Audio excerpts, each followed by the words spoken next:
ছিল। আল্লাহ পর্যাপ্ত পানির ব্যবস্থা না করে দেওয়ায় প্রিয় নবীজি ও তার সাহাবায়ে কেরামের গোসল করার সুযোগ ছিল খুব কম। আমরা নানান হাদিস থেকে জানতে পারি 4 সময় গোসল করা সুন্নত। 1. জুমার নামাজের জন্য গোসল করা সুন্নত। 2. ঈদের নামাজের জন্য গোসল করা সুন্নত। 3. এহরামের জন্য। 4. হজ যাত্রীদের জন্য আরাফায় অবস্থান কালে গোসল করা সুন্নত। এগুলো ছোটবেলা থেকে শিখে আসা কথা, মাদ্রাসা পড়ুয়া বাচ্চারাও জানে। সুন্নত মানে কি আমরা সকলেই জানি।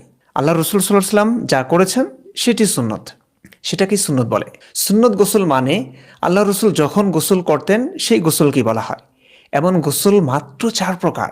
একটা সাপ্তাহিক, জুমার গোসল, আর একটা বাৎসরিক, 2 ঈদের গোসল। বাকি 2টা জীবনব্যাপী। তার মানে রসুল সপ্তাহে 1 দিন গোসল করতেন,